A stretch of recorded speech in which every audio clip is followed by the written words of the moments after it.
लूका की इंजील उसका 23 अध्याय उसकी 43 आयत क्या कहती है? इस वचन में लिखा है, उसने उसे कहा, मैं तुमसे सच कहता हूँ कि आज ही तुम मेरे साथ स्वर्गलोक में होगा। आमीन। इस वचन के अंदर कितनी हैरान करने वाली बात है ना।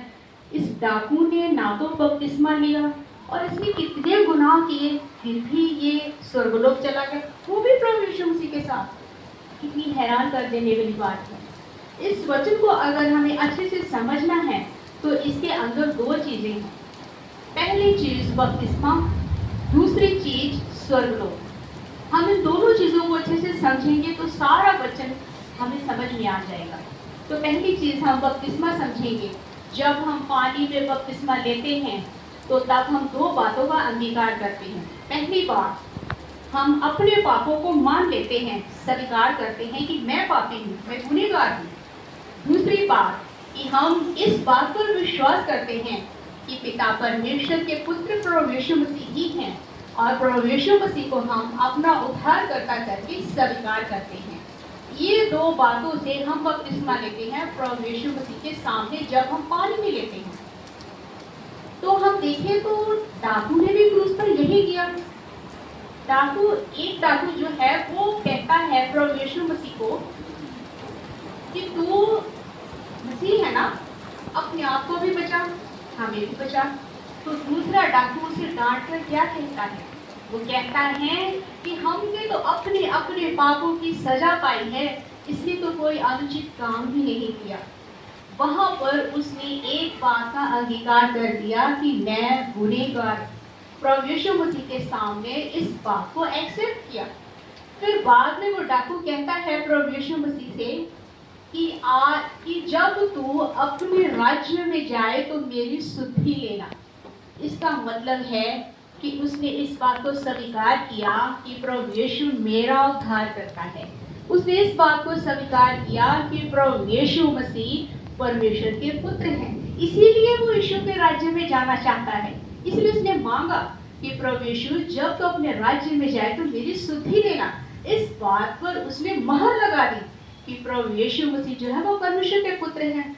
उसने एक तरीके से वचन से प्रभु यीशु मसीह के सामने बपतिस्मा लिया। उसने बपतिस्मे की ये दोनों बातों को लिया, जो हम भी पानी में जब बपतिस्मा लेते हैं तो दो बातों का अंगीकार करते हैं, और क्रूस पर भी उन्होंने दो बातों का डाकू ने अंगीकार किया। और तब प्रभु यीशु मसीह क्या कहते हैं? कहते हैं, आज ही तुम मेरे साथ स्वर्गलोक में होगा। यानी कि यहाँ पर हम देखते हैं, इस चीज को समझने के लिए हमें अब स्वर्गलोक को समझना पड़ेगा। पहले हमने बपतिस्मा को समझा, अब स्वर्गलोक को समझेंगे।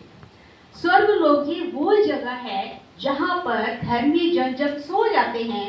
धर्मी जन का मतलब है जो लोग प्रभु यीशु मसीह के ऊपर विश्वास करते हैं और जो उनके ऊपर विश्वास करते हैं, उनके वचन के अनुसार अपने जीवन को चलाते हैं। वो धर्मी जन जब उनकी मृत्यु हो जाती है तो उनकी जो आत्माएं हैं वो स्वर्गलोक में इकट्ठी होती हैं। वो एक वेटिंग एरिया है। वो इस बात का इंतजार करते हैं कि कब वो प्रभु यीशु मसीह की दूसरी आमद होगी, हमारा न्याय होगा और हमें अनंत जीवन मिलेगा। जब तक प्रभु यीशु मसीह की दूसरी आमद नहीं हो जाती तब तक वो आत्माएं स्वर्गलोक में ही रहती हैं। आगे हम देखेंगे कि स्वर्ग और स्वर्गलोक में अंतर क्या है। हम स्वर्ग में देखते हैं तो स्वर्ग वो जगह है जहाँ पर पिता परमेश्वर, उनका सिंहासन, प्रभु यीशु मसीह, 4 आर्कएंजल और 24 प्राचीन और बहुत सारे स्वर्गदूत वहाँ पर रहते हैं। किसी ने मुझसे पूछा कि सिस्टर, आप प्रभु यीशु मसीह और पिता परमेश्वर को अलग अलग क्यों बताते हैं? ये तो दोनों एक ही हैं। यीशु भी परमेश्वर है, परमेश्वर भी यीशु है। तो हम इस बात को समझने के लिए वचन खोलेंगे। आप अपनी अपनी बाइबल को साथ में खोले प्लीज।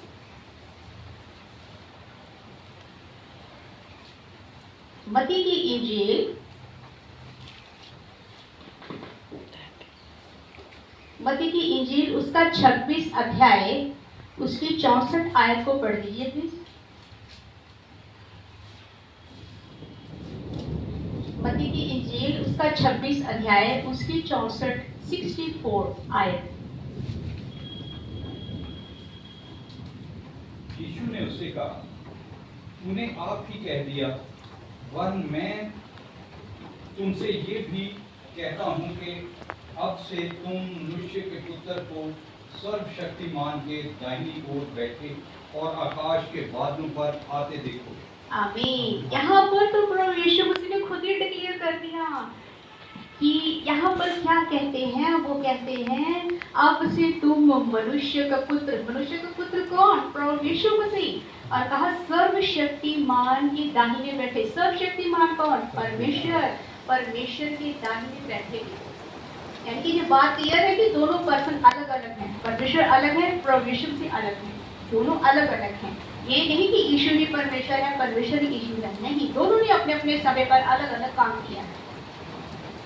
अब हम देखेंगे कि यीशु की मृत्यु और जी उठने के बीच का जो समय है 2 दिन, तीसरे दिन वो जी उठे, 2 दिन जो बीच का जो समय था, तब प्रभु यीशु मसीह की आत्मा स्वर्ग लोक में थी, स्वर्ग में नहीं, क्योंकि प्रभु यीशु मसीह का शव दफनाया गया था और उनकी जो आत्मा थी वो डाकू की आत्मा के साथ स्वर्ग लोक में थी।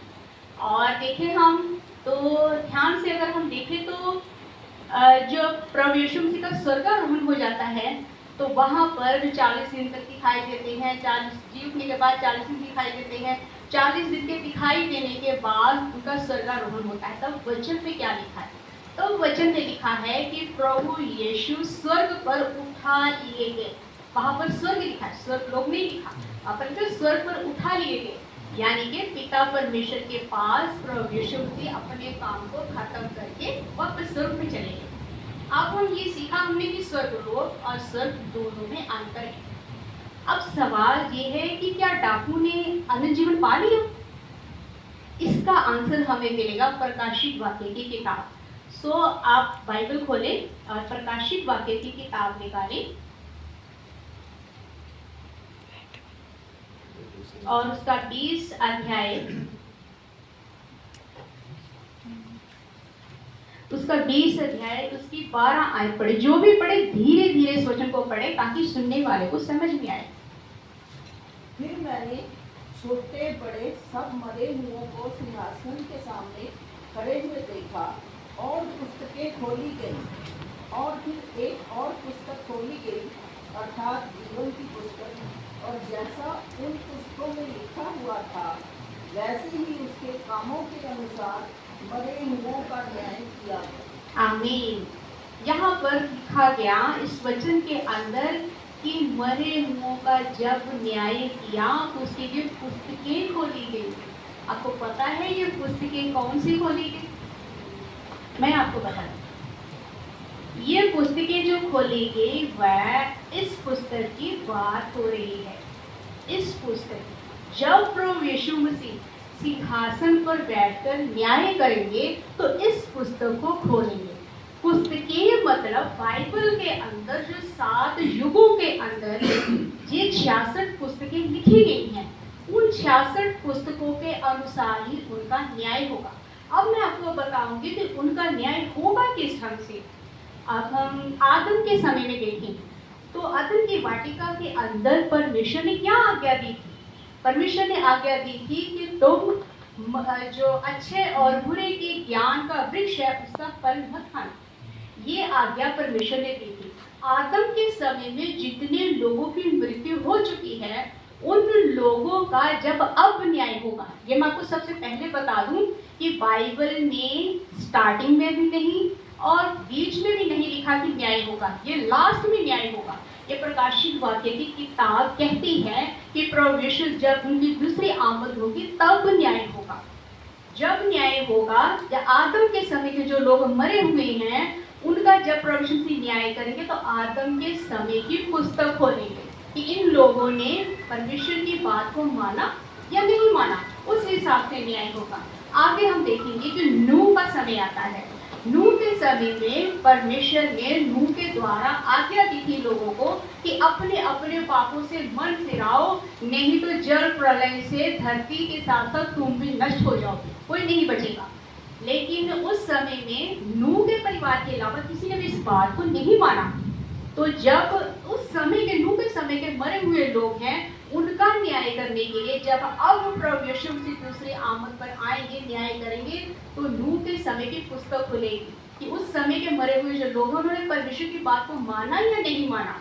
फिर हम देखते हैं अब्राहम का समय आता है।